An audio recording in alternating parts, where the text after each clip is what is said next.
My farewell tour is my time with my teammates and soaking that up, these moments with them. You are Locked On Fantasy Basketball, your daily podcast on fantasy basketball. Part of the Locked On Podcast Network, your team every day.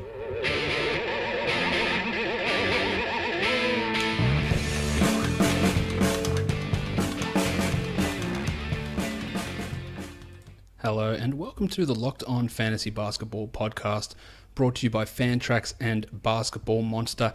And today's Locked On Fantasy Basketball podcast is also brought to you by Simon Eddy, who is today's Patreon sponsor. So thank you, Simon. If you want to be a sponsor, head across to patreon.com/redrock_bball. My name is Josh Lloyd, and as always, you can find me on Twitter at redrock_bball. We were supposed to have 12 games to talk about from Monday. In effect, we have 11 because one of them did not go ahead. We have got 3 games from Tuesday to preview, so let's get to it. All right, but before we do that, I want to announce a contest that I'm going to be running over the next few days, and it's a contest to win a couple of prizes. I'm going to be giving away an NBA jersey of your choice, and I'm also going to be giving away a rest of the season membership to Basketball Monster for both season long and DFS. Obviously, the season long stuff, people might not be in playoffs, but if you're looking to really push yourself to the playoffs, you can use our tools for the rest of the year, plus DFS for the rest of the season as well. So that's what I'll be giving away. And in order to get into this contest, in order to win one of these prizes, it's simple. All you need to do is leave a review on iTunes. That's straightforward. Now, the review will be I'm going to have 2. Now, I guess it depends on how long it takes to get to these benchmarks that I'm going to set. But the person who leaves the 750th review and the person who leaves the 1000th review will get this prize. I'm not telling you how many we're already up to. We're not far away from 750. We're obviously at least 250 away from 1,000.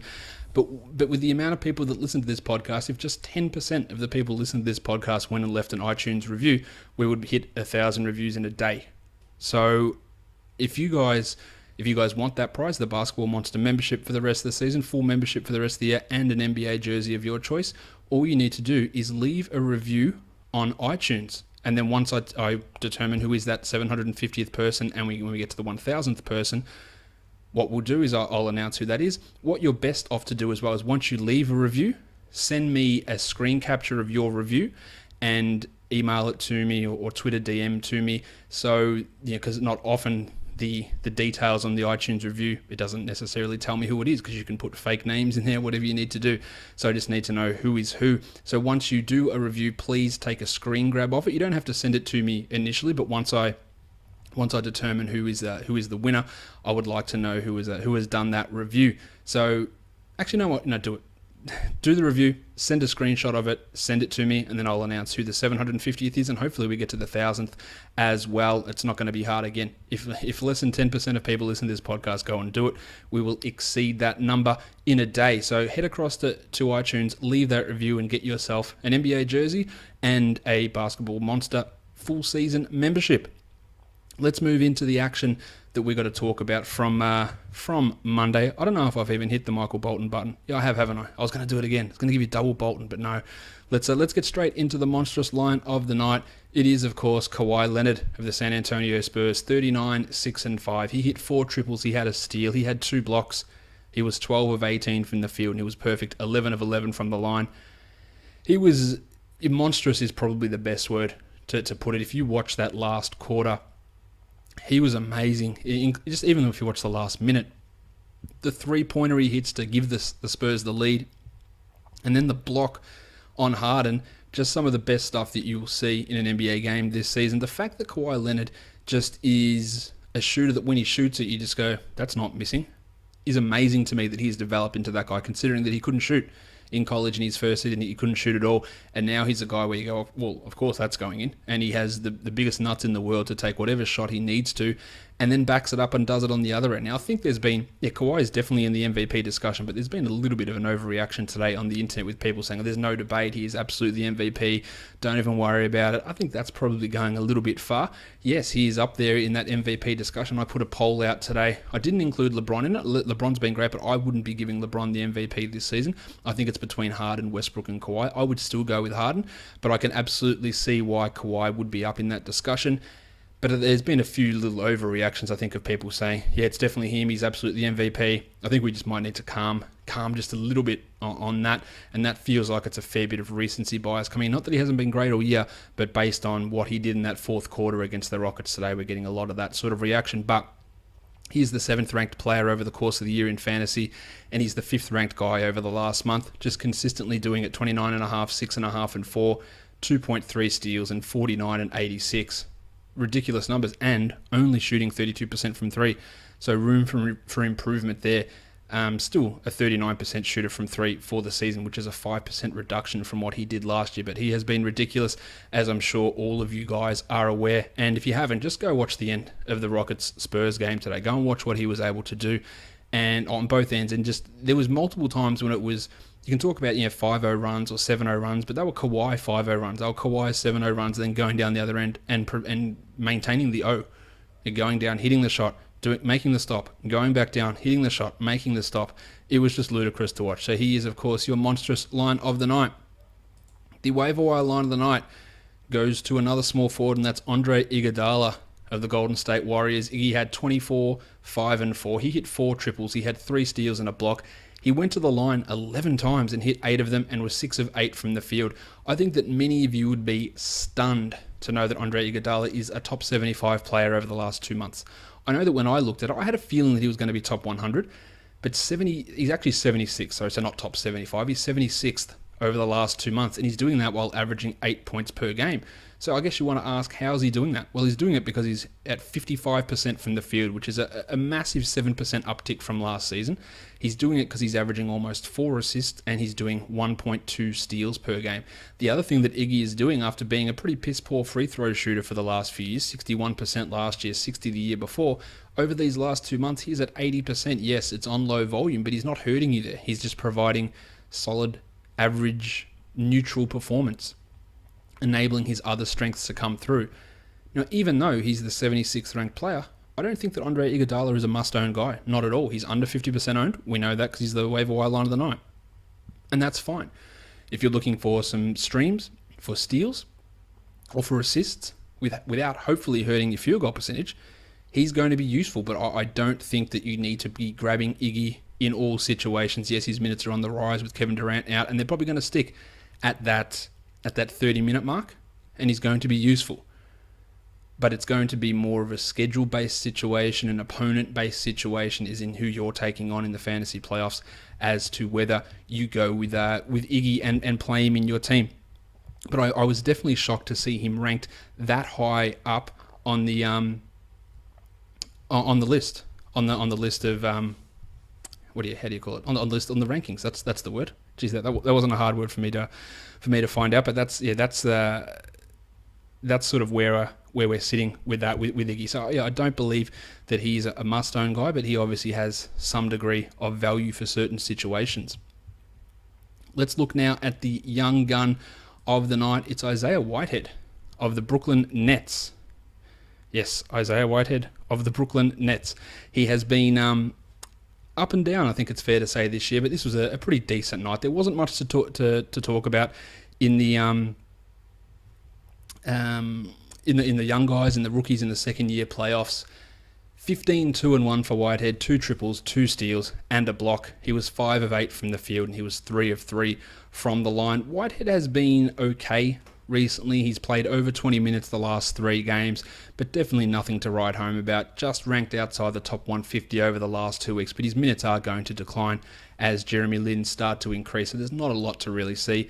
He's acquitted himself decently this season. That's probably the kindest way that I can put what Whitehead's done. He's been better than anticipated or better than expected, especially with his shooting percentages recently, shooting 44% and 95% from the line and hitting 36% of his threes. Real improvement there, and that's giving him consistent playing time. But he doesn't do much in the other areas to really necessitate any sort of ad, really in any sort of situation. So, yeah, good game, but definitely not someone that we need to be looking at as an ad or even a long-term dynasty guy or anything along those lines. The dud of the night, Lou Williams. Not a good night from Lou. 5 points, 1 rebound, 1 assist, 1 of 10 shooting. Lou has been abysmal over the last 3 games, averaging 6 points, 0.7 threes, 1.3 assists, and 0.7 blocks. Now, I talked plenty about Lou Williams saying he won't be able to continue this shooting. He won't be able to continue to shoot at this level, and he's not. He also will not continue to shoot at 21%, which is what he's doing over these last 3 games. The 38% over the last 6 since he's joined Houston, that might be a bit more realistic. But yeah, he was never going to be able to maintain that level that he was putting forward in Los Angeles. Oh, I didn't think so anyway. The first game, it looked like, all right, maybe. I just didn't believe that would continue, and it hasn't. Is he a guy that you keep holding on to? I think in most cases, the answer to that's going to be yes. But you got to make quick decisions in the fantasy playoffs where the majority of you are at the moment. And if this trend continues, move on. Get rid of him. Get someone else in. Just play the hot hand, and he is clearly not the hot hand at the moment. He's just struggling at the moment. The minutes are down, the shot attempts are down, which are all things that seem to be what was going to occur. Now, he might get some extra playing time if Ryan Anderson has to miss games due to this back stiffness that caused him to leave today's action. So they might play a lot more 3-guard lineups, giving a couple extra minutes and a couple extra shots to Lou. But we saw them heavily favouring Eric Gordon over him. I believe Eric Gordon is a better player, not necessarily a better fantasy contributor, although I think he probably will be down the stretch here. And Lou is in serious doubt of becoming a droppable player. So it is something to watch and bear in mind as we move forward. All right, let's move into these games now. Talk about them in a little bit of extra detail. As I said, we were supposed to have 11 games, but the Portland-Minnesota game was postponed due to slipperiness on the floor. There was a Disney event there in Minnesota, that Disney on Ice, that apparently left some water issues for the court, and then unseasonably warm Minnesota weather meant the ice was melting, slippery action on the floor. Initially, it was like no chance they're going to go on and play here, and then they were very optimistic, and then it quickly went downhill. Disappointing that the Australian DFS sites cancelled all their contests. Pisses me off no end, because as soon as this news comes out where a game is in doubt, I just take every player from that game out. I don't take that risk, but the Aussie sites cancel all the contests. Really pisses me off. I know the American sites, they keep those contests in, and yeah, if you're in trouble there if that's what happened. But that's why you should be following Basketball Monster on Twitter @BaskMonster, so we can keep you abreast of the information. The information about this game, potentially at risk of being cancelled, came out half an hour before lock time, so we did get ample information. And I had Yusuf Nurkic in lineups. I was able to take him out, and that's the way that we should have been. You're taking that risk. You know it's a risk. If you hear that the game's a good chance to be cancelled or a chance to be cancelled, if you then keep your guys in, you know there's a risk. All right, let's talk about the games. Miami and Cleveland.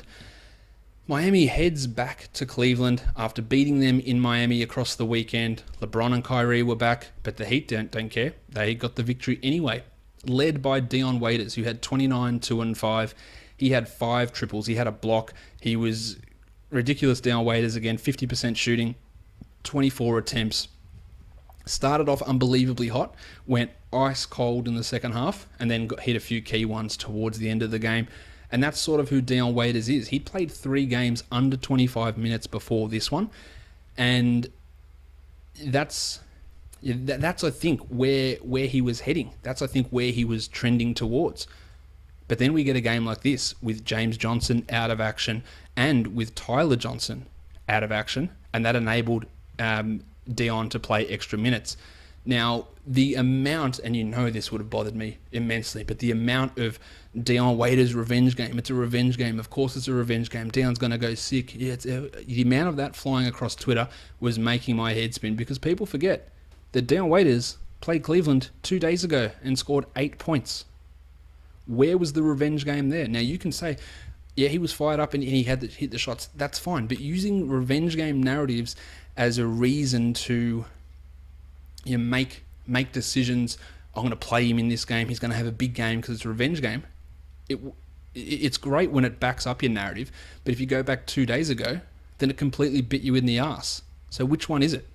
And that's why when you go back and look at a whole pool of data, it doesn't actually happen. Revenge games are not something that are a phenomenon. They're not. They happen occasionally, and they don't happen occasionally.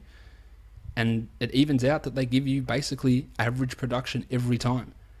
And that's where we're at with Dion. So this is the perfect example. Dion Waiter's revenge game, except it wasn't a revenge game 2 days ago when he scored 8 points in 23 minutes. That's the part that really that was really bothering me to a pretty significant degree, to be honest. But here we are. Dion Waiters with his revenge game. Big night from him. I still don't think that he is going to be a must-own player down the stretch, but if Tyler Johnson has to miss more time, which I don't necessarily think he will, but if he does have to miss more time, then you're going to get some extra minutes from Dion, but otherwise you're going to see him push back into this zone of being a mid to high 20s player. I think that's probably the best way of categorising him moving forward, but I guess we will see. Goran Dragic, 21, 1 and 6, 2 steals and 2 triples, while Whiteside is playing much better recently. He was 5 of 6 from the line, which is great. He was 13 and 11. He had a steal and he had 2 blocks. Really hard to complain too much about Hassan Whiteside and the sort of performances that he put in there. With Tyler out, with Jimmy out, we had Wayne Ellington play 32 minutes. Don't talk about the Wayne Ellington revenge game. Yes, he was on Cleveland for a stage, 18, 4 and 4 with 5 triples. We've seen Wayne Ellington do this plenty of times. Comes out, hits threes, gets hot, and then goes missing. So yes, he gets the extra opportunity, and he's always a DFS GPP guy when there's a chance of him playing 30 minutes. It just is not going to happen that often. As for Joshy Richardson, 32 minutes, 5, 2 and 4 with 3 steals. Love Josh.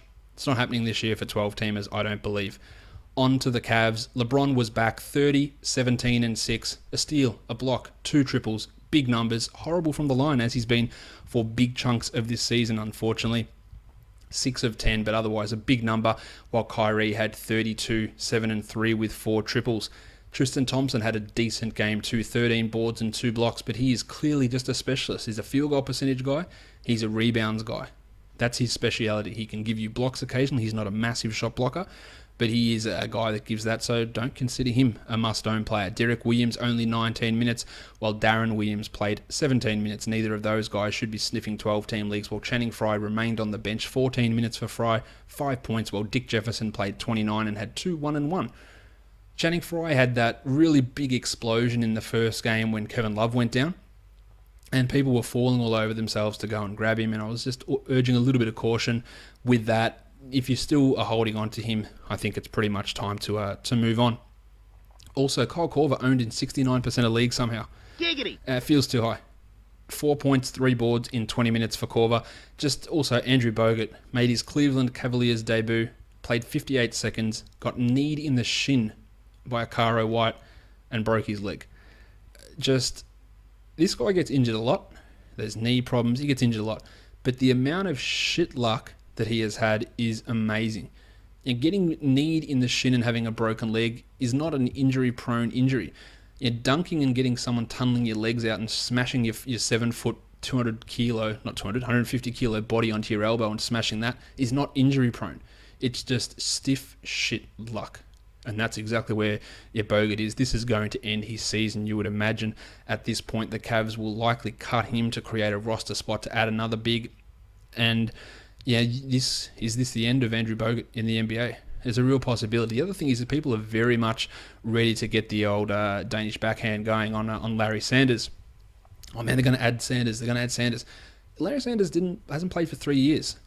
Was he actually good when he last played? No, he wasn't. He was good the year before that, but he wasn't good the last year that he's played. He very much reminds me of Lance Stevenson, who had one half a good season in Indiana, and everyone just, oh man, it's Lance. Lance is going to have another chance. Lance is going to make him dance, or whatever he's going to do. He's going to make him dance, and he's going to look like a dickhead while he's doing it. That's how I feel Sanders is. He's had one good season, and now everyone's like, oh, he's going to be a game changer. Like, the guy hasn't played for 3 years. He gave up on the sport. He has his own mental issues, which is fine. I'm not bagging him for that. But to think that he's going to come back and be an impactful player, I just do not see that happening whatsoever. All right, let's talk about the next game. The New York Knickerbockers and the Orlando Magic.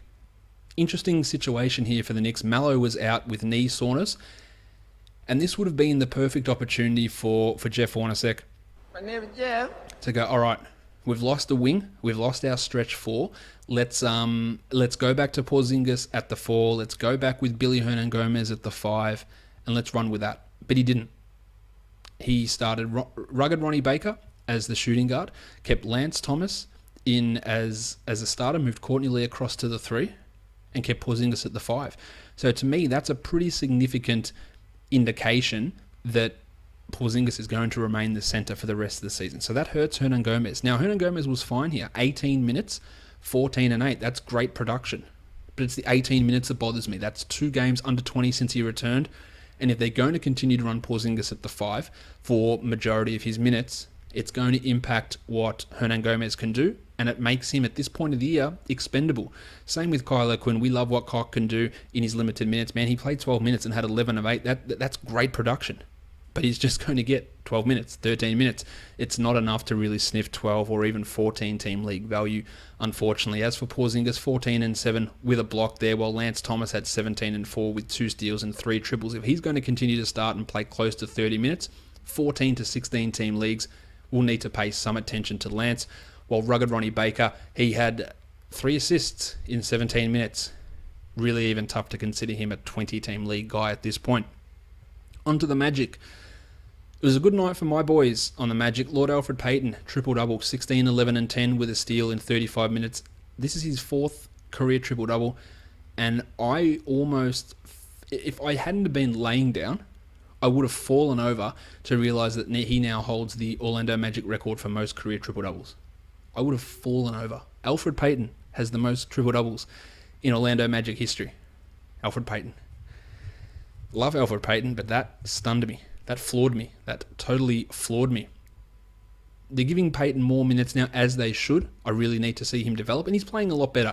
He has to be owned in all leagues. My other boy that played well, Evan Fournier, 25, 2 and 3 with 4 triples. Fournier has been dropped in plenty of leagues, and I definitely don't agree with that. I think that he should be owned in pretty much all leagues.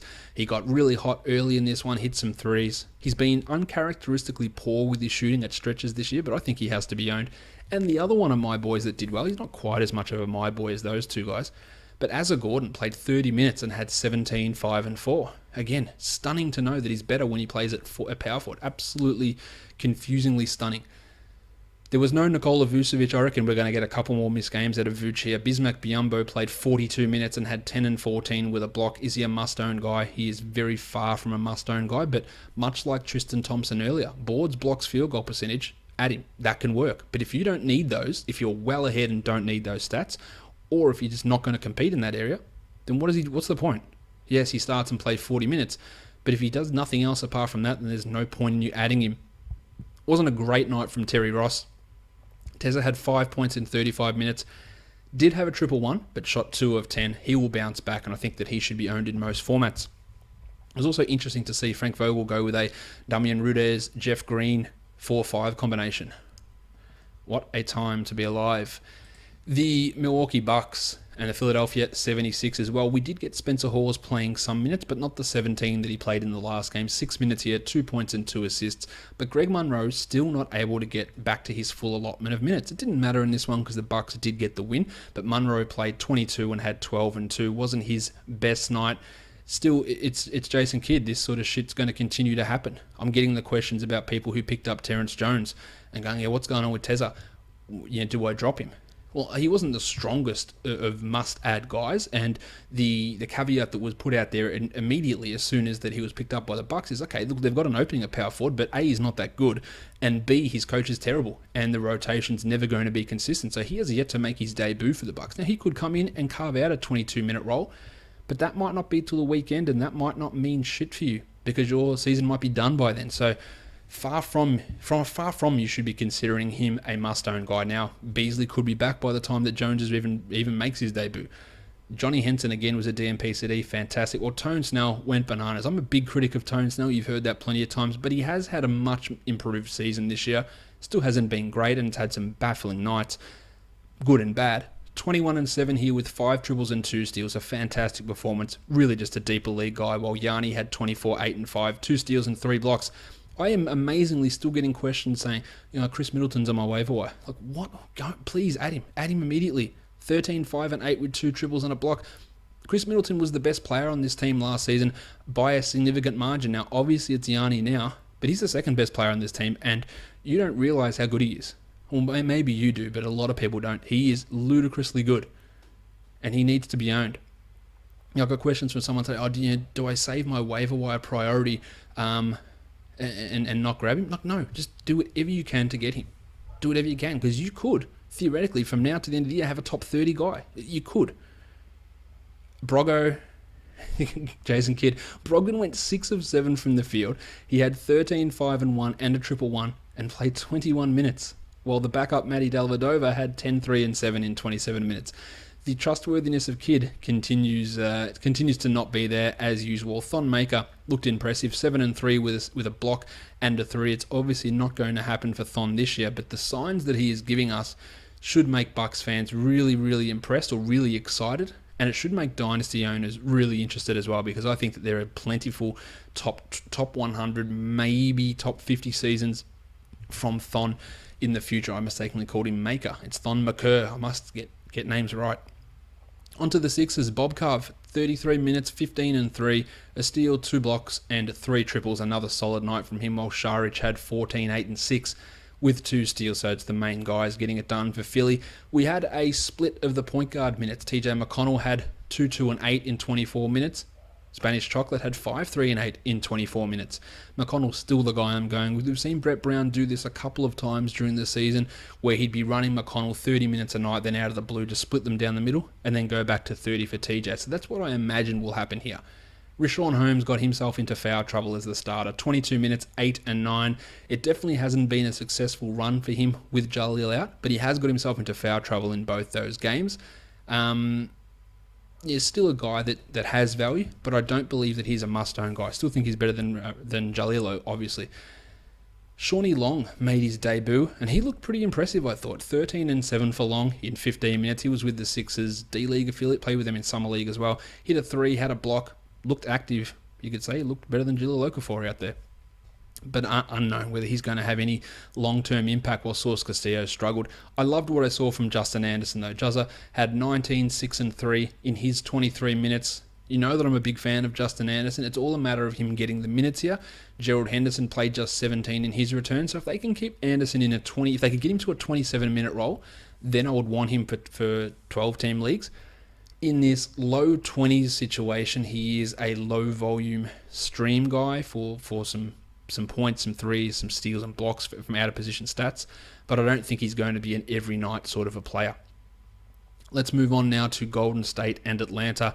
Talked about Iggy already. Pat McCaw was back in the starting lineup at the expense of Matty Barnes. I think that situation will be fluid, and it will continue to evolve, and it will change based on who they're going up against. So I wish it was McCaw every night. I think it should be McCaw every night, but it won't be. Pat had 9 and 7 with 3 triples and a steal. Nice enough numbers. And he has DFS value in situations like this, and he can be owned maybe in 16-team leagues and streamed in shallower. As for Barnes, he had 5, 7, and 3 in his 18 minutes, but he's going to need to play 27 or so to even come close to sniffing 12-team league value. In the end, if you did grab Matt Barnes once he was signed, just get rid of him. Just move on, grab someone different. Draymond had 12, 8, and 6 with 4 steals, while Steph had 24, 4, and 9, and 6 triples. And it was not a good Klay Thompson night. 13 points, 3 assists with 2 triples and a block. I talked about him yesterday in the DFS portion saying, I've got a feeling a big game's coming from Klay, but I still don't really trust him consistency-wise, and this is exactly why. This is what he's been like for the majority of this season. On to the Hawks. Dennis Schroeder had 19 points in the first quarter. He finished the first half with 23. He was killing it. And then he played 4 minutes in the entire second half, because Mike Budenholzer didn't like the way that him and Dwight Howard argued on the court, and that enabled Steph to have a wide open 3, and then didn't like the way that Schroeder argued with him on the bench. They're going to be having meetings about this, apparently, according to Schroeder. He wants an explanation. I understand that Budenholzer doesn't want players yelling back at him, but you also cost your team a shot at winning. Yeah, he was on fire, Schroeder, earlier on. The Hawks had a big lead earlier on, and Malcolm Delaney was terrible when he came on. Like, just absolutely horrible. 0 points in 19 minutes with 2 rebounds and 2 assists and was getting torn apart. He was horrible. I understand that you want to discipline a guy, but in the end, you end up disciplining the whole team, and you end up costing yourself a win based on this. And to keep him out for as long as he did, okay, sure, bench him for the entire quarter, put him back in and go, right, Dennis, make it up to me. Do something. There's obviously other disciplinary issues with him. He's been suspended for a game. He got benched for a game. So there's obviously concerns there. But I didn't like the way that it was approached, because again, it penalises the fans, it penalises the team, it penalises everybody, including the player. And there's got to be some other way that you can just go ahead and penalise the player only, because I didn't like the way that this went down. Paulie Millsap, 20, 10 and 4, a block, a good night from Paul. Well, Timmy Hardaway again with a really good night, 19, 4 and 5, 33 minutes with 2 steals. It looks like he's going to play 30 most nights at the expense of some of these other spuds like Kent Bazemore or Tabo. He seems like he's going to get the majority of the minutes. Again, he's a points guy, he's a threes guy, and it does rely upon him hitting his shots, which doesn't always happen, but he can be definitely streamed in, while Dwight had 8 and 19 with a block, and Kent Bazemore somehow worked his way to 18 points, took him 15 shots, and did absolutely nothing else, and he has been fairly atrocious. Good night from Ersan as well, 15 and 2 with 3 steals and 2 triples. He's not at Philadelphia Ersan level, definitely, but he's at the level where in a 14 or probably 16 team league, you can consider him someone that you own, because he's effective, or not effectively, he has removed Mike Muscala from the rotation now. Let's go now on to the next game. Chicago Bulls and the Detroit Pistons. Rajon Rondo and Dwayne Wade were both out for the Bulls. So Paul Zipser started and played 31 minutes, and as often he does, didn't do much stat-wise. 4 and 4 with a block. Regardless of what he does, he's really going to struggle to have any value outside of maybe even 30-team leagues. I own him in a 30-team league, but yeah, even 20-team leagues probably pushing it a bit despite his minutes. Jim Butler, apparently before the game, comes out, Dwayne Wade, I'm going to have to score 50 today. How about you concentrate on winning, Jim? I have a real issue with Butler's attitude. I think there is issues there with him. There's a couple of guys who I think have got some real attitude problems, and you know that one of them I think is Jim. I think the other one is Paul George, and I think another one of those is Isaiah Thomas. Guys who I just have a bit of a concern with their mentality at times. So Jim, I'm going to come out and score 50. Well, how about if you're going to score 50, how about you take more shots than Robin Lopez? Because that'd be a good way to go about it. He was still good. He got to the line 13 times and had 27, 9 and 4 with a 1-1. Good numbers. But stop proclaiming about 50. How about saying, I'm going to go out there and carry the team to a win, not I'm going to go and score 50. Like it's a very, maybe it's not that subtle, but it's a subtle difference between the things that you say. And it gets under my skin. 18 and 4 in 34 minutes for Robin Lopez, a good night. But he is definitely not reliable in that sense. Now, with no Rajon Rondo, Cam Payne took on the Rondo role, played 23 minutes. And by the Rondo role, I mean the minutes, not the way that he was playing. Because Payne, every time he touched the ball, was basically a shot. He took 14 shots, 2 less than Butler, had 14 points, hit 4 triples, and had 3 rebounds and an assist. I wish that we could see this role from Payne every night. These minutes, I don't think we will. But he is definitely, I think he's someone to watch in the future. Jaren Grant actually played pretty well, 7, 3, and 8, but just a deeper league, while Carter Williams was back in the rotation, only saw 10 minutes. The power forward spot continues to be a disaster. Bob Portis was very poor, 10 and 6 in 26, while Nikola Mirotic had 6 points in his 18 minutes. I don't think that there's any reason to own either of these guys at this point. I was really hyped for Mirotic. He played well in those 2 games and then got limited behind Portis. Again, so many to me of Mirotic's problems are Hoiberg-induced. Some of them are Mirotic-induced, but so many of them to me are Hoiberg-induced. And yeah, move on. Grab someone else. For the Pistons, Reggie Jackson was horrible.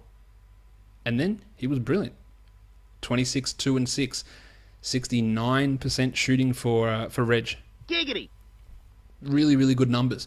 People were very, very quick to drop him, to think that the Pistons were turning everything over to Ish Smith, and Reggie's responded with 2 pretty big games, and I think he should be held in all formats. Now, as for Ish Smith, he only played 18 minutes, but 8, 2, and 7 with a steal. Again, we're looking for specific contributions at this point. He got 7 assists. Shit, he's getting 6, 7 assists every game. And don't tell me that can't be useful, because it absolutely can. Andre Drummond had 12 and 8, wasn't his best night, while Aaron Baines had a pretty solid 12 and 7 in 18 minutes. The tackle box, John Lua, 16 and 6, a nice night from John, but definitely nothing overly spectacular. While Kentavious Caldwell-Pope, man, this is what he does, 6 and 5 in 36 minutes. Just has these games where he goes bananas, and then has the game where he slips on the banana. He is just as inconsistent as anyone in the NBA.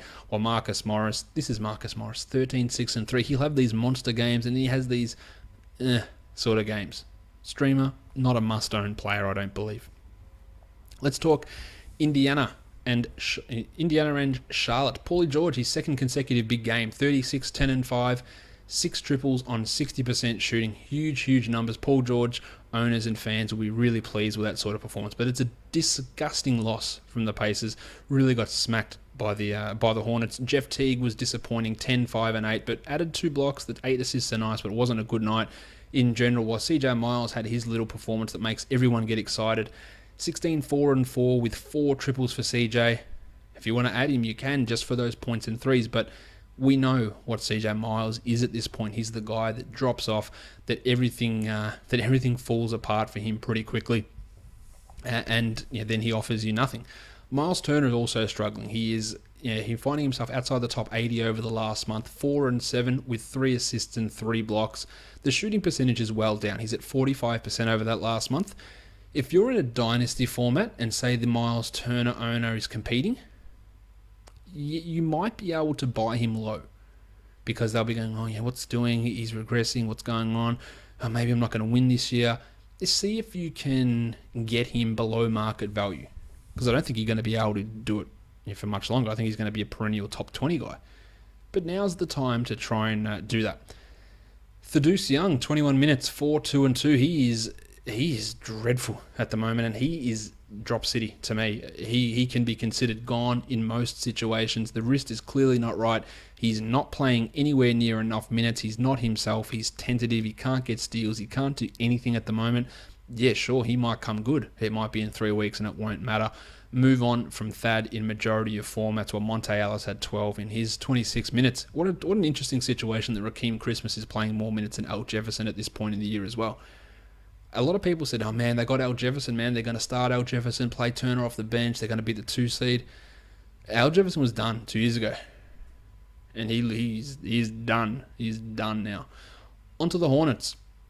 An erroneous report came out saying that Frank Kaminsky was likely done for the season. That has been amended. And now it looks like he could be back for the weekend. So there's interesting decisions that you have to make, whether you drop or keep Frank. Again, if you're in a playoff situation, if you don't have him for this week, I don't think he's good enough to just continually hold. You can look at his recent numbers and go, Josh, he's a top 50 guy. And I'll go, yeah, I know, he is. But it's on 35 minutes a night, and it was without Cody Zeller. So he's going to come back. Zeller's going to be here. Zeller's going to be starting, because the team is significantly better with Cody Zeller in. And Frank's not going to get those minutes. So if you're holding him thinking you get top 50 Frank back, I don't think that's what you're going to get. I think you're going to get a guy back who might be top 120. Might be. So in a lot of cases, without an IR, you're holding on to him for minimal return, it's most likely not going to be worth it.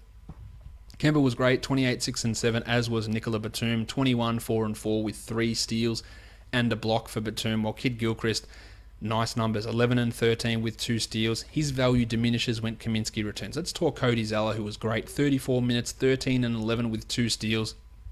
I think Zeller is ownable in majority situations, but again, how does it fit your team? While Marv Williams played 40. It wasn't a good night. 1 of 7 for 6 points, 5 boards, a steal and a block. Still should own Marv Williams though. Let's talk Brooklyn and Memphis. A horrible loss from Memphis, but in the end of things, it probably doesn't mean too much in the great scheme. We'll talk Brooklyn first. Who knows? Who knows what to make of this team? I love what I saw from Jeremy Lin. 24 minutes for Jezza, 18, 4, and 1 with 3 threes, 50% shooting. The minutes are on the way up. That's the most minutes he's played. In the last 2 to 3 games, it hasn't mattered that he hasn't played 30 minutes because his numbers have been 12-team useful. I think he should be owned in the majority of leagues now. Brookie Lopez, just a terrible night, and that happens when you go against Marc Gasol, 8-4-2. And the rest of the players, well, wouldn't you know it that every one of them played like middle 20s in minutes. Sean Kilpatrick had 23, 5 and 3 in 28 minutes. A good night, but he's just as likely to play 18 in the next game. Rondé Hollis-Jefferson. This is the output from Rondé that in the preseason made me go, you know what, he probably should be drafted at the end of all drafts. 12, 4 and 2, 3 steals and a block. But the problem is he played 23 minutes. He might play 25 one game, he might play 17 the next one. And you can't rely upon it because of the way that Atkinson runs this rotation, which is bafflingly infuriating. Bafflingly. It just doesn't make sense. And someone called me out today because I was complaining about Schroeder's rotation, saying, "Oh, that's why people hate fantasy players because the coach doesn't care about your fantasy team." I know that. I couldn't be more clear when I speak anything that I know the coach doesn't give two shits about anyone's fantasy rotation. And I don't say things about Schroeder saying, "Oh man, this is ridiculous," because I had him on my fantasy team. I didn't. I don't care. That's not at all how I view things. And everyone who listens to this podcast should be well aware of that. I just think in terms of developing a team, developing a process, developing consistency and confidence in a player, that's why I think it's a problem. It's infuriating for me to try and work it out to set projections and all that stuff, and it would make my life easier, but I also think it doesn't benefit the team in any way to have this spread rotation that changes every day and everyone's role changes every single game. And that's why I call shit out. Jason Kidd makes dumb decisions that cost his team wins. It doesn't cost me fantasy points. I don't give a shit. In the end, I'm not one that sits here and goes, "Oh, fucking Kidd, you wrecked my DFS lineup. Yeah, screw you, man." Like, I don't do that. Everyone should be well aware that I make fun of that all the time. I make fun of it. Today, the game's postponed, so we get the obligatory quote tweet, "Oh, effing pussies." What? What? Like, I make fun of this shit. It's not what I do. Sorry, I'm ranting here, but it bothered me. As for Rondé, these are great numbers, but the consistency, man, you just can't trust Atkinson to play these numbers consistently or play these minutes. Same with Karis LeVert, who had 14, 3 and 1, a nice scoring night. 5 of 6 shooting is great, but Karis is going to need 30 minutes to be a useful player, and he's just not going to get that this season. It doesn't appear to me anyway. Randy Foye continues to start. For what reason, I've got no idea. On to the Grizzlies. They made a change to their starting lineup. That didn't work out so well. Brandon Wright moved in and started above JaMychal Green, and Andy Harrison moved in and started above Tone Allen. I'm not convinced Dave Fizdale's a good coach at this point. Seems a weird decision. The Brandon Wright Marc Gasol frontcourt is far from an ideal pairing. It actually seems like a horrific pairing, to be honest. Andrew Harrison's had a shot. He does some good defensive things, but I'm not sure that having him in there is the best way to go. But they don't necessarily have great shooting guard options. But it didn't work, and it didn't also give any clarity or any change in any value for these guys. Green still played 26 minutes off the bench and had 9 and 9, while Brandon Wright had 9 and 4 in 18 minutes. Nothing changes. Neither of those guys are even sniffing 12-team league value. Tone Allen went from 26 minutes to 17 minutes, played 17 and had 5 and 3 with 2 steals. So still got his 2 steals, but he was not a must-own player. And he's clearly less of one now. Andy Harrison had 5, 2 and 1 in 22 minutes. That's barely 20-team value for a guy starting. James Ennis out of the rotation. Troy Daniels, 2 minutes. The positive, I guess, from the Grizzlies is Chandler Parsons played 22 minutes and had 12, 1 and 3 with 2 triples. Don't get sucked in. I saw some people say, "Oh yeah, easy turn the corner." Maybe, but just don't at this point. I'm going to need to see a lot more before I'm ready to go back onto Chandler Parsons for this season anyway. I'm sure I'll draft him next year. Mike Conley, 32, 3 and 6, and Gasol had 18, 6 and 4 on a subpar shooting night from him again. Now, Houston and San Antonio is the next game. Now, before I talk about the box scores of this game, I want to get another mini rant off my chest. There's a couple of things. I love basketball. I love watching. I love everything. I love the sport, right? I love lots of sports. I love basketball, but it doesn't mean there aren't things that can be changed. You know that I despise timeouts. I think that timeouts are a joke, and they should be eliminated, if not entirely, at least one per half maximum. I think they should just be gone entirely. Get rid of him. The other thing that needs to go is late game fouling, or it needs to be changed. Because the situation in this game where the Spurs were up by 2 points with 8-9 seconds left, I believe it was, and they were chasing the ball around in the backcourt, and Houston didn't foul. They almost got Kawhi in the 5-second rule, and he had to do the big lob pass, and Aldridge called it, and Houston didn't get the foul, and Twitter was flooding. Why didn't they foul? Why is Houston not fouling? Why is Houston not fouling? And then Houston saying, no, we did foul. It was great to see a game actually play out with last-second chaos. Not, you go to the free throw line, hit your free throws, then we come down. And the other thing that is absolutely insane about it, like just batshit crazy, to see at the team Houston, who didn't foul, or didn't get called for foul, but apparently was trying to foul, come screaming onto the court. Mike D'Antoni, Patrick Beverley, these players coming up to the ref and saying to the ref, in essence, I don't know exactly what they said, but this is what they're saying. Please penalise us. Please give a penalty against us. Please, we did the wrong thing. Can you please penalise us? It's like robbing a bank and going into the police station and just putting your hands on the desk and go, can you just stick these handcuffs on me? Come on. The cops go, sorry, man, don't have enough evidence. I don't care. Just do it. Just do it. Just do it. It's like if you're playing cricket and the ball goes past your bat and the bowlers appeal and you're a batsman, you start appealing as well. No. The idea of a penalty, the idea of a foul is something you're supposed to avoid. It is a penalty. It is not supposed to benefit you. I know that this system has been around for ages and they work the clock and all this shit, but it's bullshit. It is the biggest load of crap that there is. You are doing something negative and you are getting punished. And then when you don't get punished, you complain, hey, you didn't punish us. What kind of shit system is that?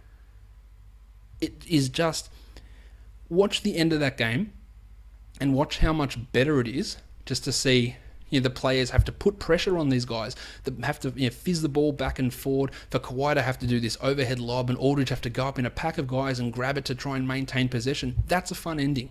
Not this, let's go to the free throw line, he's going to hit 2 and he's going to intentionally miss 1. Like, it's bullshit. And then to have the other team complain, you didn't penalise us enough, should be all you need to know that this is a dumb system. And it should be changed. And I have absolutely zero influence, so it won't be. I just wanted to get that off my chest because I was watching it going, that's awesome. And then to see these dickheads complain and go, you're complaining about not being penalised. It makes no sense. Anyway, that's off my chest. Houston, Jim Harden was amazing in the first half. Slowed down a bit, 39, 3 and 12 with 6 triples, but 65%. 88% from the line, big numbers there, while Pat Bev had another big night, 11 and 10 with 3 triples, a steal and a block, really putting up some numbers now. He really hasn't been impacted by Lou Williams. Eric Gordon also getting back in business. Had a real slump after coming back from that back problem. 12, 4 and 3, a steal, a block, 2 triples, good numbers. I wouldn't say he's a must-own. Nor would I say that for Ryan Anderson. 7 points in 25 minutes, left the game with back issues. He's been shit anyway. Like, regardless of his back injury, I've talked about him plenty of times. If you don't need threes, what is he doing for you? He is not a must-own player, Ryan Anderson. Trev Ariza had a bit of a bounce back, 13 and 7 with 2 triples, but he's been horrible. In most cases, I would keep him, but with the way he's been playing, he moves down a little. Now, if Anderson has to miss time, you're going to see more Sammy Dekker, and you're going to see more of these 3-guard lineups with Trev Ariza playing at the 4, which should help Ariza with his field goal percentage. But Dekker becomes a deeper league guy to come and add in that scenario. Clint Capella played 25 minutes. He had 12 and 9 with a steal. Really like Capella, and I still think he's being underused. Still no Montrezl Harrell at the table, out of the rotation as it should be. On to the Spurs. Aldridge had 15, 4 and 4. Another substandard night from him. While Tone Parker out of nowhere, 19, 6 and 3 with 3 triples in 28 minutes. Great. Not happening again, or not happening often. Just really a schedule-based streamer. Dwayne Dedmon started. It wasn't a good matchup for him, and he lasted only 9 minutes. 0 and 4 for Dwayne. Again, showing us that starting doesn't mean shit. He needs to start and play 25, and he's just not going to do that. Powell also struggled, 8 and 6 in his 17 minutes. Let's talk Pelicans and the Jazz. Tony Davis, 20 and 12, 2 steals. Good night. Boogie, 15 and 8, 3 assists and a steal. Substandard night. Both those guys shot horribly, and this was going to be the concern heading up against Utah. I didn't think it would be this bad. They shot 36% as a team and scored just 83 points. Just a horrible night, and Gobert Absolutely killed them. And I thought he'd had one of them, but I didn't think he'd be able to handle all two of them. And Drew Holiday, terrible. Benched down the stretch for Tim Frazier. Alvin Gentry does have some weird things that he does. Drew wasn't shooting well. He was 1 of 9, 4, 5, and 3. Had a steal, had 3 blocks. But again, okay, that's fine. Drew wasn't playing well. Nor was Tim Frazier.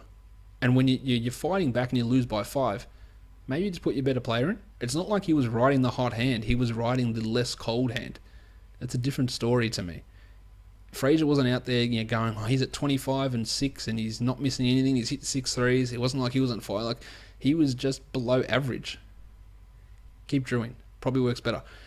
How's Jordan Crawford, though? Signed with the team, played 20 minutes, scored 19 points, 3 threes, 2 steals. Jordan Crawford's never missed a shot that he would never seen a shot that he didn't want to take. But this team needs someone who can create a shot, someone who can do anything offensively. Etuan Moore's not that guy. Solomon Hill sure as shit isn't that guy. Hollis Thompson's terrible. Crawford could find himself in a 25-minute role in deeper leagues. Point streamers in 12-team leagues. That could actually work out for you for Crawford. 19 points, maybe a little bit of the upper limit for what he can do. But it's going to be a player to watch. As for Etuan Moore, 18 minutes, 10 points, and Hollis Thompson started, and he got Noah Vonleh. He had 3 points in 8 minutes. Really should not be starting at all. No reason for that. Rudy Gobert, 15 and 15 in 36 minutes with 2 steals and 2 blocks. He has been amazing this season, while Rocket Rodney Hood moved to the bench in this game to conserve his minutes on the second game of a back-to-back. So it's not a benching. It's not a permanent thing. He'll be back starting in the next game. But they wanted to limit his minutes because, as every coach knows, apart from Alvin Gentry, it is easier to play them less minutes off the bench. Although if you're Alvin, when you play someone off the bench, it's actually a way to get them more minutes. Joey Ingles started 12, 5, and 4, 2 steals and 4 triples. Great. Not going to play that many minutes in the next game. He'll go back to the bench with Rocket back in the starting lineup. Or Gordo had 23 and 2 in his 36 minutes. The Derek Favors conundrum continues. The minutes were fine. The production was terrible. 32 minutes, 7 and 5. What the hell do we make of Derek Favors? I do not know what to make of him. I love that he played those minutes, but the production is shithouse, and in most cases, I reckon you can do better. Let's move on to Sacramento and Denver. Much like Brooklyn, I don't know what's going to happen on a nightly basis with the Sacramento rotation. It literally changes every game, except in this one, at least we didn't get a change in the starting lineup for about the 4th consecutive night. Ty Lawson somehow is the player that plays the most minutes on this team every night. 13, 2, and 6 with 4 steals, even though he shot 2 of 8. Fine to own. Again, it's a team with 18 shooting guards, but they start 2 point guards. But Lawson, the minutes have been up. That's 3 games in a row with 30-plus minutes and decent production at him. Dazza Collison had 17, 2, and 5 in just 26, while Costa Koufos had 14 and 10 with a steal and a block. But his production goes from huge to minuscule. So does Willie Cauley-Stein, who had 10 and 5 in 28 minutes. I don't think that Will is a must-own guy, but he's obviously a guy that I would own ahead of someone like Costa Koufos. But in reality, he's just not that good. Aaron Aflalo played 40 minutes last game, played 21 here. No consistency. 2-0 and 2 for Aflalo because he is terrible. He has been terrible for a long time. And Langston Galloway played, but didn't do anything. But Benny McLemore back in the rotation, played 13 minutes for 2 points, and Tyreek had 12, 6, and 2 after his day of rest. It's going to be interesting to see how they run things with Tyreek and Garrett Temple both in. It's just going to be a complete mess. Ty, Dazza, they're probably the guys you own. Willie maybe, but that's really about it. Scalabissiere looked decent, 10 and 6 in 20 minutes, but he's just not going to get enough minutes to be a standard league guy this year. On to Denver. Nikola Jokic was out with an illness, unfortunately, so Mason Plumlee started 10, 12, and 5 for Plum with a steal and a block. That's great, but once Jokic plays, he's going to have no value, so there's no point in holding on to him. The Rooster had 18, 6, and 2, and Gaz Harris bounced back after one of the most bafflingly poor performances the other day. 15, 3, and 3 with 3 steals and 2 triples on 5 of 7 shooting. So a great Gaza night, while Wilson Chandler also bounced back. 36 and 12 with 4 assists and 5 triples. A huge night from Chandler. Both Gaz and Wilson should be owned in majority of formats. Jameer Nelson, I'm not sure that he should be. 6, 1, and 6. And yes, his recent rankings look alright. But they're also coming on like 56% shooting. And if we know one thing about Jameer Nelson, is he's not a 56% shooter. He's been a 40% shooter the last couple of seasons. This year, yes, he's at 45%, but he is not playing well. The Blue Arrow is playing pretty well in his relief. I just don't think that owning Jameer Nelson in a standard league is a must. Let's move on to the last game here. Boston and the Celtics. A horrific loss from the Celtics. To be up so much and then lose, and to get absolutely pumped really in the end by the Clippers is unforgivable. Isaiah Thomas whinging after the game, complaining about the coach, about Brad Stevens' rotations. Isaiah, leave it to me. I'll complain about Brad Stevens' rotations. Again, he just seems to have just this real... And I remember a while ago I said something about Thomas saying I wouldn't want to pay him his next contract. And someone said, no, he's a superstar that doesn't complain. Like, mate, he does complain. Like, he is all about himself. Like, 2 years ago, his comment was, they better back the truck up and pay me max salary. Like, you're 2 years away from free agency, mate. Just calm your tits. Maybe just play some winning basketball first. Still a good night from him, though. 13, 2, and 5. 3 steals and 4 triples. It's hard to argue with that production. And on 53% shooting. But his free agency is going to be very, very interesting. Jaylen Brown started with Al Horford out. They went with Jay Crowder at the 4. Brown had 8, 5, and 4 with a 1-1. Another really good outing from Brown. He's probably more of a 16-team league guy at the moment, especially with Avery Bradley back. But that's another good night. Marcus Smart chimed in with 21 points and had 3 assists and a steal. A real punt field goal must own, I believe. Well, Amir Johnson couldn't back up his 2 big games in a row. He had 6 and 5 with 2 steals and a block in 24 minutes. You can do better than Amir in most situations, while Avery Bradley had 14, 3, and 1 and played 26. So you can see his minutes starting to ramp up, and you reckon by the end of this week, he should be seeing over 30 minutes a game. Jordan Mickey played and was a disaster. I believe he was minus 11 in his 2 minutes. That's pretty hard to do, but that's what he did. And that's part of what Isaiah Thomas was complaining about. And again, I understand what he's complaining about. I can complain. I'm not on the team. I don't need to complain publicly if I'm on the team. Kelly Olynyk should be played way more than he is. It just infuriates the shit out of me that we just can't see big minutes of Kelly Olynyk when he's clearly superior to Amir Johnson, to Tyler Zeller, to Jordan Mickey. It's to playing Jay Crowder at the 4 for big stretches. Just frustrating. On to the Clippers. Ray Felton went bananas with his stats. Only 20 minutes, but 9-3, 5 assists, 2 steals, 2 blocks. Just chalk that one up to a fluke for Ray. While Jamal Crawford got big minutes again. He had struggled to get to even 17 minutes, but the last 2 games he's been pushing 30. He had 19, 1, and 5 with 4 triples. I don't think that he needs to be owned. He's a fine 3-point streamer, but no. Austin Rivers played 32 minutes as well. Nothing to see there with Austin.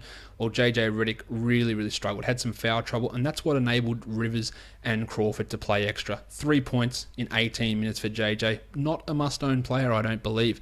DeAndre Jordan was an abysmal 3 of 16 from the line, but you don't care. You shouldn't care, because you know that he is killing you that category, and it shouldn't bother you whatsoever. 15 and 12 and 2 blocks. 86% from the field. Multiple thumbs up. Blake Griffin, 26, 8, and 3, while Chrissy Paul had his elbow in ice, but still managed 23, 5, and 4 with 3 steals, and was able to re-enter the game. So everything looks to be okay there with Chris Paul, thank goodness. All right, that does it for all of Monday's action. I'm going to take a quick break because I'm definitely running out of breath. I apologize for those a couple of rants that I had in there. I just needed to get that shit off my chest. I'm going to take that quick break now, and then we're going to be back to preview a disappointing 3-game Tuesday for DFS.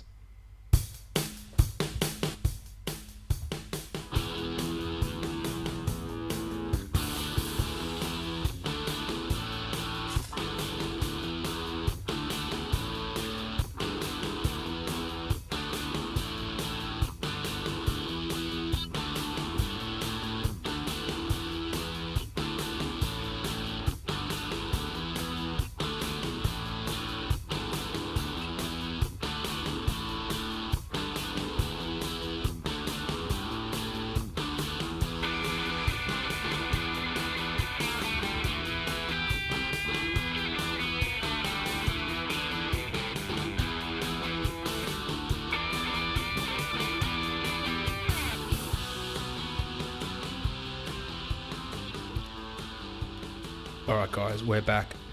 let's before we start getting stuck into the DFS action, just for you guys who often fast forward straight to the DFS part, running a contest at the moment. The contest prizes will include an NBA jersey of your choice, plus a full season membership, full rest of the season membership to Basketball Monster for DFS and seasonal leagues. So with still 6 weeks to go, you're gonna get plenty of use out of that shows you, what the stuff that we've got, and able to get that action going. But you get an NBA jersey as well, and to get that, all you need to do is leave a review on iTunes. The person who leaves the 750th review and the 1000th review will get that prize. And that might seem like it's a big gap between reviews, but as I said, if less than 10% of people listen to this podcast and go out there and leave a review, we will reach 1,000 reviews in a day. So go leave that review, send a screenshot of you doing it to me, and then once we get to that number, I will announce who it is and I'll let you know, and we'll be in contact to sort out the prizes. So go and leave a review on iTunes, screenshot your review, send it to me, and then we'll go from there. But that's how you can get yourself involved in that prize pack. The perfect DFS lineups from Monday on FanDuel: Kemba Walker 46.7 and Lord Alfred Payton 44.2. Dion Waiters 40.9 and Shawnee Kilpatrick 35.5. Kawhi had 58.7 and Wilson Chandler had 57.4. Paulie Millsap 38 and Asa Gordon at 30. While Rudy Gobert had 43.5 for a total of 394.9, and that cost all $60,000. On DraftKings, Lord Alfred 50.25, Tone Snell 35.25, Iggy had 46.25, Wilson Chandler had 64.5, Gobert 46.75, Reggie Jackson at 38, Kawhi at 61.5, and Paulie George at 57.5 for a grand total of 403, and that cost $49,700. Now, as I mentioned, there are 3 games on Tuesday. It is a shitful DFS lineup day. 3-game slates are terrible. I will not play on a 3-game slate. I've told you that before. I think 4 is my cutoff, and even then, I'm doubtful. There's just too much variance. It's really hard to be a consistent winning player on low slates. That's why I never play early slates or late slates or these minimal slates. I'd rather play the ones where, I know that I'm going to win majority of the time, and that's the way that I approach it. So plenty of you are going to play, and you're not going to heed my advice to not play. But my advice would be, in that case, play lower volume. Play less, maybe go a little heavier on GPP where a little bit more luck plays into it, but go a little bit heavier on go lower on your overall output and maybe a little heavier on GPPs. Let's talk about this first game. It's Portland and OKC. Portland were going to be coming off a back-to-back. Not so much after their game was called off today. The Thunder are favored by 7. The total is 223.5, and it's actually not the highest total for the day. So it's going to be interesting to see how this one goes down. Let's talk point guards. Russ, 13,100, has definitely not been he definitely wasn't at the level he needed to be last game, just the 49 points, and he's averaging under 50 the last 3 times he's taken on Portland. But on a day like this, I think you might have to consider him a guy that you use in cash games. Tournaments, maybe not necessarily, because how's his ceiling going? At 13,100, you need him to go 60, 70 points at least. And he can easily do that. But not a great record against Portland, and not a great last couple of games. They haven't been awesome. They've been alright, but they haven't been awesome in this matchup again. Somehow, Portland is creating negative matchups for opposition point guards. Russ is at 13-4 on DraftKings, and that's even pushing me out of cash consideration over there. It just feels too expensive. Either you can take a guy like Johnny Wall, you can take Dame Lillard, who are saving you $2,000-$3,000, and it depends, I guess, on where else you're finding value in other areas, because there are still some other value plays in other spots, but you be real careful with Russ. Now, as for Lillard, he's at 9,600 on FanDuel. That's real expensive. That's an $800 price rise, which is obviously very expensive over there. He's at 88 on DraftKings, so I like it more. But his consistency does scare me off, and it does make him more a GPP guy. Although on a 3-game slate, 8,800 for cash on DraftKings, I might consider it. I probably wouldn't do that on FanDuel, though. I wouldn't be looking at Dame as a cash play at 9,600. Norris Cole, I don't think we need to care too much there. At shooting guard, Vic Oladipo, he's listed as questionable. He hasn't played for a while. Maybe in a GPP. He's done well against Portland so far this season. but you really can't do it in cash considering we don't know if he's going to play at this point. He's at 57 on DraftKings, so the same. Really has some nice GPP upside. At least we're going to find out before lineup lock if he's going to play. But whether he is at full tilt initially, that's something that's up for debate at this point. CJ McCollum at 7,200. I like it. He's coming off a 47-point game. Yeah, one of the more solid sort of mid-price guys on the slate. 7,100 for him over on DraftKings as well. And Alex Abrines, who'll probably start in place of Oladipo if he is out. He's still dealing with an eye problem. Abrines, who missed the second half of last game, but he's considered probable. I don't think I'd be too interested in going with him. Dougie McDirt, he's a minimum salary player. He's a minimum salary player for a reason. He's 35 on DraftKings, so not quite minimum.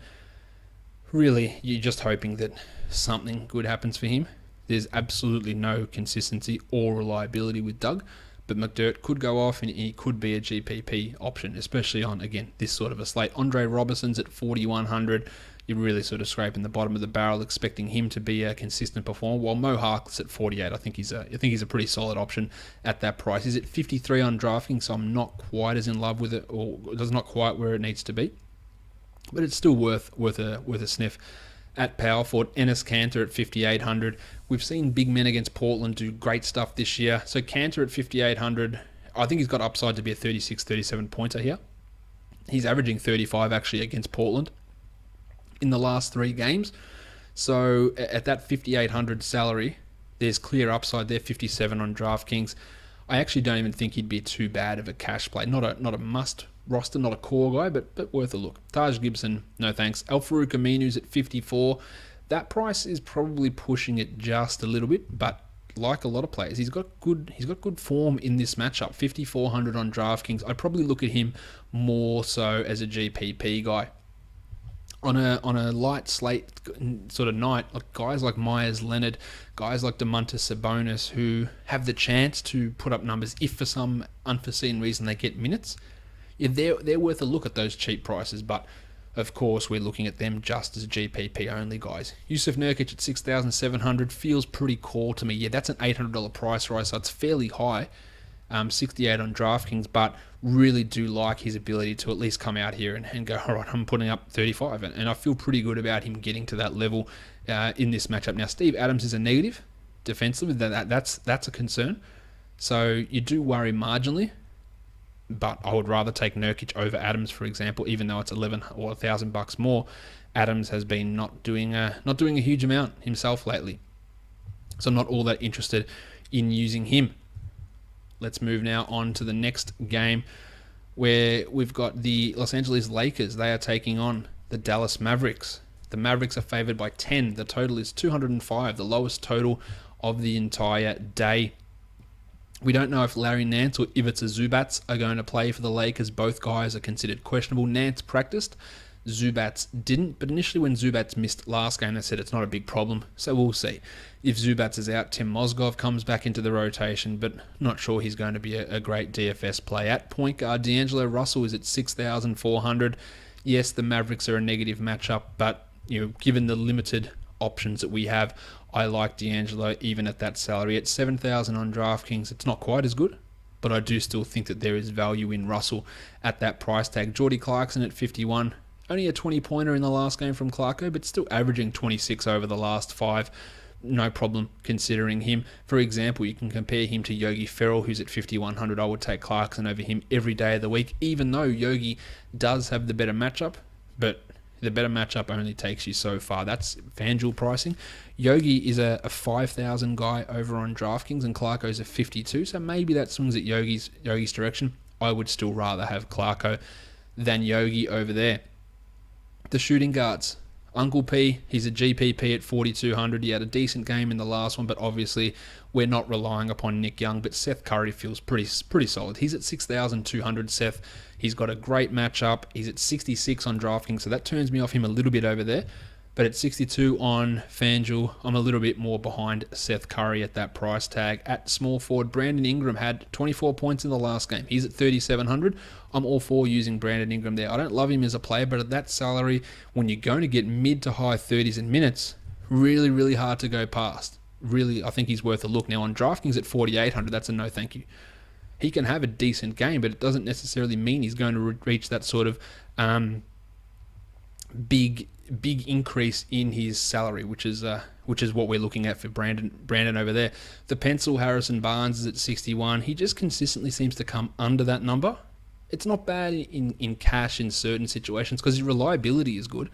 His ceiling just is not very high at all. Dorian Finney-Smith and Corey Brewer, we're not too interested with those guys. Let's talk about the power forwards. Dirk is at 6,000. I like Dirk at that price. I think you should feel fairly confident of getting at least close to 30 points. The matchup is definitely not a concern for Nowitzki here. No problem with Dirk at that $6,000 salary. 58 on DraftKings as well. Yeah, really a good spot for Dirk over there. Larry Nance, we don't know if he is going to play, and Julius Randle always seems to be overpriced. He is at 6,200. He's got GPP upside for sure, but I wouldn't feel great about using Julius as a cash play. At 61 on DraftKings, I feel a little bit better about it, but I still don't feel awesome about using him in that spot. At centre, Nerlens Noel. Well, we don't know what Nerlens we're going to get. Are we going to get starting Nerlens? Because if we are, then smash it. He's better than value than Yusuf Nurkic at 6,100. He's much better at 5,600 on DraftKings. But if he's going to come off the bench and play 16 minutes, then we can't rely upon that. So we need to wait to hear this news. At this point, I would be looking at him as a GPP guy. But if they say, screw it, we're starting Nerlens, then go all in. The other guy you look at as a GPP option, if he plays, is if it's a Zubats. If he gets 24 to 25 minutes at 3,600, he can get you 25 points. And that's clearly a pretty good return on investment for Zubats there. I've had a couple of questions come in that I'll get to now. John says... John, I'll answer your question in a sec, so just wait a sec, John. We'll get to that. Terry Stott. You're not the Portland coach, are you, Terry? Let's have a look. Terry says, what sort of win percentage or return on investment do you consider to be an above-average cash and GPP player over the season? I've never really thought about that, to be honest, Mr. Stott. What sort of win percentage? Well, I think if you're winning 60%, it all depends on volume, I guess. If you're winning 60% in cash games, you're going well. Return on investment, it's hard to look. If you can go 200% return on investment, I think you consider yourself an above average player. That's a good result. That means you doubled your money. I mean, you more than doubled your money. I think if you do 200% return on investment, that's a pretty good effort. Terry says, I wish you were the coach too. I'd have a direct line into speaking to you. And I always joke that coaches listen to this podcast, but I was hoping you'd be one. So yeah, it's a good question, Terry, but I've never really had a real benchmark on that. I'm trying to think of what my return on investment is for this season. It's for DFS. I think it's like 1,300%. But yeah, that I don't know. I don't know what I class as above average. And GPPs, I play 10% GPPs, 90% cash, 10% GPP. So I look at what I'm doing for cash, and if I get a GPP on top of that, it's just a nice bonus. You've had a couple of good GPP wins this season, not wins, finishes, a couple of a second and a fourth, I believe, just to keep it going. But I consider those bonuses, and the cash games is what I really concentrate on. So thanks for the question, Terry. Let's get now into the last game of the night. We've got Washington. They are taking on the Phoenix Suns. This is the biggest total of the night. The Wizards are favored by 3.5 against the streaking Suns at 225.5 points. Let's talk point guards. John Wall, 10,200. This is a great spot for John. The Phoenix guards allow some pretty big numbers. So John is in a pretty decent spot here, and a really good way to pivot off the Lillard-Westbrook situation if you wanted to. I feel much more confident about Wall than I do Westbrook in most cases, just because, again, you're saving $3,000. Now, over on DraftKings, Johnny comes in at 11,000. That's not as appealing, but the matchup's super good, and again, he doesn't need to get as high as Westbrook, but the 11,000, not as appealing. On the Phoenix side, Eric Bledsoe, 8,500. John Wall defense is a problem. And that's a concern for Bled. He put up 45 in the last game. He's averaging 37 over the last 5. That's not $8,500 worth of value, and I don't think that this is a good spot for him. Now, the question that's going to be on everyone's lips, and this is what's on John's lips, Tyler Ulis. What do we do with Tyler Ulis? Well, DraftKings has gone, well, FanDuel's gone, cool, screw you guys, we're bumping him by $900 to 5,200. Sorry, 5,300. Yes, he put up 32 points in the last game. Yes, he's averaging 29 over the last 3. This is a shit matchup for Tyler Ulis. It's John Wall. He's a very good defender. Will everything roll in Ulis's favour? Will Devin Booker get into foul trouble? Will they be able to play 3-guard lineups, which they were able to do in the last game against Boston? Will Ulis shoot 67% from the field? I think that we're going to be able to, unless we can answer yes to all 3 of those, I'm not sure that Ulis is a great play at that salary. He's at 46 on DraftKings, so there's definitely more appeal there, and I can absolutely see using him at 4,600. But a lot of people are talking about Ulis being a lock, and no, he's great. He's going to be giving us 15 and 5 and 3 and a steal and a half every game. No, I just don't see him being able to do that. I like Ulis. I've been talking about Ulis for a very long time, but I just don't all of a sudden think that they're just going to go, all right, Eric, you just can play 18 minutes now. Ulis has got this. He's 5'2". He's the starting point guard, and he's going to take on John Wall and do this. I think that price, I could very well be wrong. And at 4,600, I don't hate it for DraftKings. Now, John, I know that you're in Australia, so we're talking Moneyball prices with you, which I'll get in later. We'll see if he's in the picks of the day. But I just don't see it at 5,300. At 46, sure, I can have a look at it. Yeah, maybe he gets 25, 26 points. That's a possibility. It's a huge possibility that he does that. But there are a few factors that work against Tyler Ulis in this matchup. And another one of those factors might be just the high ownership percentage that he might be on. As for Devin Booker at 6,000, has been totally underwhelming lately, averaging just 23 over the last 5. It's a negative matchup. This is a good spot to go GPPing on Devin. I really think this is a decent spot for him to get hot. I definitely don't want to trust him in cash. I would much rather take the 8,000 on Braddle's Beal and hope that he gets me 37 or 38. He's averaging 41 himself over the last 3, so he is definitely worth a look there, Bealy. He's at 78 on DraftKings, some real value for Bradley over there. Small forwards, Otto, 6,100, doesn't touch it enough, no thank you. TJ Warren's at 5,600, really like that. I think he's one of the best cash small forwards that is on the board at that price. That is not expensive. Now he's at 59 on DraftKings, so I'm a little bit sour on that. But on FanDuel at 5,600, you really can't complain. Bojan Bogdanovic is at 4,000, crushing it lately. 30 points in the last game, having these big 3-point explosions. Also can go out and really just wave his dick in your face and you get nothing out of him. And that's why he is a GPP option. Now the 4,000 makes me go, come on, Josh, could I make him a cash play? Could I do it? Yeah, sure, at 4,000. But I don't feel very high confidence in it because I know that he's not going to shoot 75% like he's done in 2 of the last 3 games. I know that won't happen. That's not going to be a consistent thing. And that's what you're doing in cash. You're playing the common sense. You're playing the things that should happen. And there'll be nights when they don't happen and you go, oh, well, cool. I still win 67, 70% of the time I'm playing. And that makes up for the nights where shit just doesn't go right. But chasing shit that doesn't make sense is where you go wrong in playing DFS. And to me, yeah, that could be the situation of just relying on Bojan Bogdanovic to be a 75% shooter is not playing good theory. It's not playing the things that should happen. At power forward, Marquise Chris is at 4,500. It's definitely a risk, and I'd probably look at him more as a GPP, but it is a good matchup for Chrissy. He had 5 blocks in that last game to boost him to 29 DraftKings points, but had been a little bit under in his recent performances. So I'm not totally involved with him being a cash guy. Markeith at 6,600. Could you consider this a revenge game? You know that Markeith Morris is going to hear it from the crowd, but he hasn't excelled against Phoenix in his time back here. He averages 29 points in the times that he's played against his former team. He's at 6,600. I think it's a pass for me. GPP, sure. Cash, no. Centers. Alan Williams, he's at 5,500. They went sick on bumping his salary up. He was at 6,000 last game. Put up 34 points and FanDuel went, oh, let's drop it back down again. So at 5,500, all for it. No problems. 5,500, love it.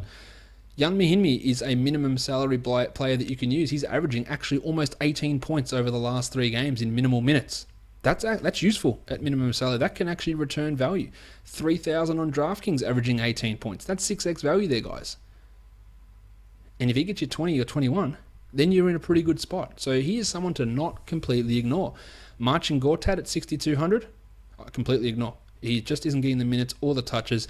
You want to throw a revenge game narrative on Marcin Gortat, sure, but I'm not doing it at that salary. Now, over on DraftKings at 5,200, that's a little bit better, but I'd probably only want to look at him as a GPP guy. And Alex Len, I'm sure the only person that's going to want to play Alex Len is going to be Josh Kay. So I think you can leave Alex to his own devices. All right, we're done for today's podcast.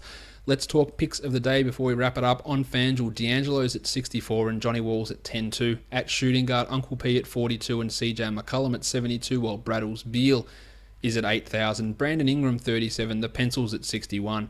Power forwards, Marquise Chris, 45. Dirk at 6,000. And at centre, Ivica Zubats at 36 and Alan Williams at 55. On DraftKings, Tyler Ulis at 46. D'Angelo at 7,000. And Dame Lillard at 8,800. Uncle P at 4,000, CJ McCollum at 71, Andre Robertson 37, Mo Harkless 53, Marquise Chris 47, Dirk 58, and Mahinmi at 3,000, and Nerlens at 56, assuming he starts. Now, Joe Sherman just chimed in with a question asking me about Jason Smith. No, I don't know. He's third string center at the moment behind Mahinmi, behind Gortat. It's going to take so many weird things to go his way in order for him to even get close to minutes to be used for. I just can't see Jason Smith being someone that is going to be worth a look. He's the third string center now. Let's talk on the Aussie sites. Moneyball, Yogi's at 4,600, D'Angelo's at 66 and Johnny Walls at 10-3. Uncle P at 4,000, CJ at 75 and Braddles at 8,000. Small forward Brando Ingram at 4,100, Mo Harkless at 5,000. Power forward Marquise Chris 45, Alan Williams 52, and Ivica Zubats at minimum, and Yusuf Nurkic at 56. So John, I don't have Tyler Ulis there as a Moneyball pick, but on DraftStars he is still a minimum salary player. So 5,000 for Ulis, love it. D'Angelo at 13.2 and Russ at 25,000. At shooting guard, Uncle P 6050, McCullum at 12.7 and Braddles at 14.350. Dougie McDird at 5,300, Mo Harkless at 85.50, Alan Williams 5550, Dirk at 11.750, and at centre Yun Mahinmi at 5.450 and Yusuf Nurkic at 10.250. Remember to enter the contest. Leave a review on iTunes. Send me a screenshot of you writing it, email or DM. If you're the 750th person, you'll win an NBA jersey of your choice plus a full rest of the season Basketball Monster subscription. So go ahead and do that. It helps support the show as well, and you can get yourself a prize also. Follow me on Twitter at redrock_bball. We are done here, guys. Thank you so much for listening, everyone. See ya.